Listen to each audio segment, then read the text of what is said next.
فضل الرحمن خو اسلام برباد ته ورسېدو، د افغانستان د پاکې خاورې نه ووتو او لاړو هغه پنډۍ ته او لاړو هغه لاهور ته سي مهربانه چې په کومې کې ورور ایله منډۍ ده او لوسې جنکۍ پکې راوځي.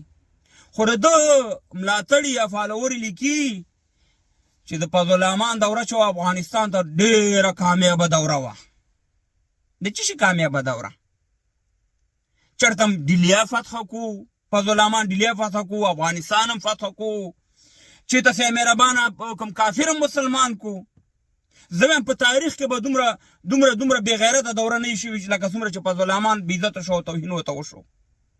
ولا چې مودي راغلی وي افغانستان ته که چا دومره مخالفت کړی وي، ولا چې دا د روسیې صدر راغی پوټین راغلی وي، د امریکې صدر راغلی وي جو بایډن، ولا کې چا ورته دومره توهین او دومره په ضد باندې وی لکه څومره د فضل الرحمن په ضد باندې چې افغانانو مظاهرې وکړي. پښتون افغان ته کور ته چې دغه راځي د دشمن خبر قدر او عزت کې سر په قرباني. مګر دا په تاریخ کې واحد سړی دی چې افغانستان ته راتلو، د افغانستان ټول ولسونه ټول خلک په خارج کې او که په داخل کې سره په میډیا او که همدغه شان دي مظاهرې او د توهین او د کنځلې او بدې ردې وشوي.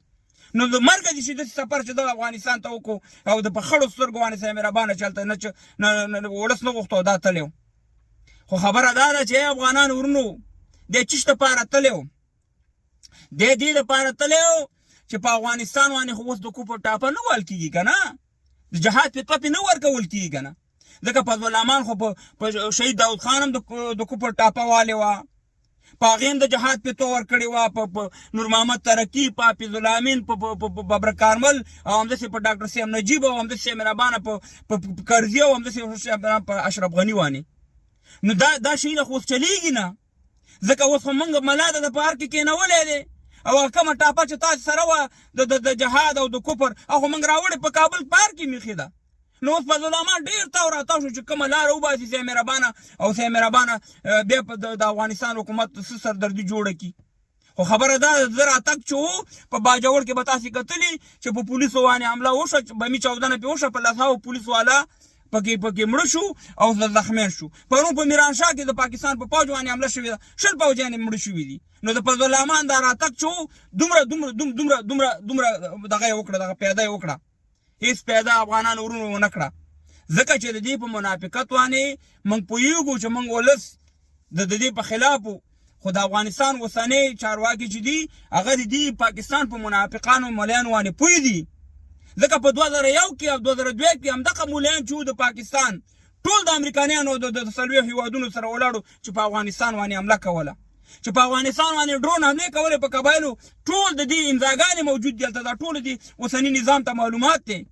مګر هم زبردست کار یې ورسره وکړو. زه یو خبره کومه چې دا تګ دې هم په بېعزتۍ و فضل الرحمن او راتګ دې هم په بېعزتۍ و، چې تلې هلته د افغانان په خلاف و چې بېرته راغلې په اسلام آباد کې دې هم په اسلام برباد کې دې هم د پي ټي آی د عمران خان د پارټۍ والا ورپسې راوتی و، د هغې په ضد یې شعارونه ورکول په خپلو کې جنګ شوی دی. خو یقین وساتئ چې انشاءالله آینده کې به د پاکستان حالت نور هم خرابېږي، دا به د څو میاشتو کې به تاسو ته ثبوت شي او انشاءالله ډېر زر به انشاءالله مقبوضه افغانستان خیبر پښتونخوا چې دا به سقوط خوري، دا به بېرته د افغانستان حصه ګرځي د خیره. بیا به د فضل الرحمن په شان مولیانو ته په د لوی افغانستان کې ځای نه وي. دا به انشاءالله موږ شهباز شریف او نواز شریف ته شړو او دا به د افغانستان حصه ګرځي.